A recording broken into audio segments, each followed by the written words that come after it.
Hey Shraddha, Oh, hi. do you want to talk to me about some sovereign wealth fund fun facts? Sure, always up for it. Did you know that the GCC now controls $4.1 trillion worth of assets? I think it comes up all the time, yes. Do you also know that Abu Dhabi was declared the richest city in the world in terms of sovereign wealth assets, holding $1.7 trillion? Yeah, we were very happy. Remember, we're UAE fangirls. So there it goes. So does that mean that major funds are now going to be flocking into the UAE? So as market entry strategists, I think we should hold our horses. There's a lot of available capital, but investability eludes many. And Amandeep, when we do our market entry strategy, we look at a number of aspects from regulation to policy to the cultural aspects of investing, etc. But I think it's very important in this part of the world to get your strategy for fundraising right. And here, very briefly, there are three aspects you need to look at. Yes, there's a lot of capital, but who are going to be your clients? How will you solicit from them? And thus, where will you set up and create the regulatory structures? So who actually invests in these funds? Very interesting. So there are three beasts here, as we know it. There are the sovereigns, the sovereign wealth funds that you were just talking about. There are the family offices, and then there are the high net worth or the ultra high net worth individuals. All of them have different ticket sizes, different strategies, different cultural aspects of investing. So you have to be very clear on who you're targeting. So just in very, very brief terms, the sovereigns typically have a much bigger ticket size, so 2 billion USD plus. And they basically have, you should contribute to the UAE angle in their entire investment strategy.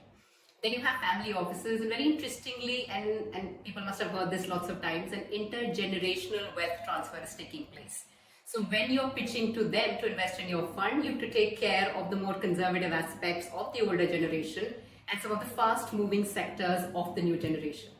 They're also notoriously hard to identify, and they have very personal ways of investing. Then you have your ultra high net worth individuals, and that's been in the news because a number of millionaires are flocking to the UAE from different parts of the world.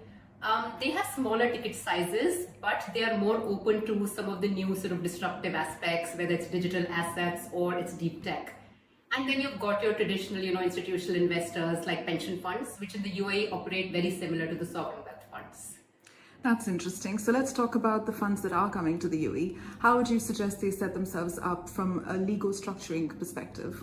So to get to that, we first have to identify their marketing and soliciting strategies. So you've identified your client. Now, how do you reach to them? So for example, if sovereign wealth funds are the people that you're targeting, what works for them? In our market entry strategy programs, again, not generalizing, we've seen three things that work. The first one is the differentiation and exclusiveness of your offering. The second one, of course, is that everybody looks at is very high returns. And then the promise of localization or contribution to the UAE growth. A strategy which has either all three or one of them or two of them, it can get a lot of traction with the sovereigns. With the family offices, you need a balanced strategy, as I said, combining the aspirations of different generations.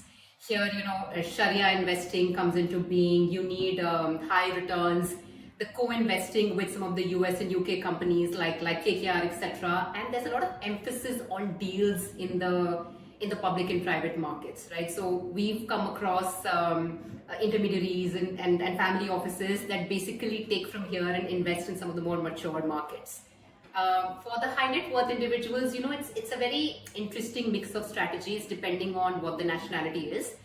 So for a lot of Indians, HNIs, they're very interested in going back to the Indian stock market and sort of the Indian securities, seeing how well India is doing.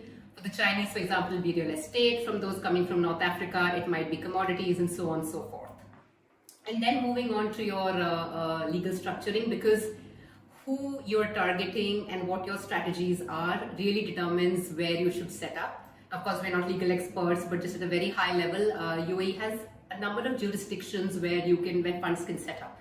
Right, so you've got the two free zones, the DIFC, the Dubai International Financial Center, and the Abu Dhabi Global Markets, which are in a way British governed. They offer everything that some of the more mature markets in the world offer.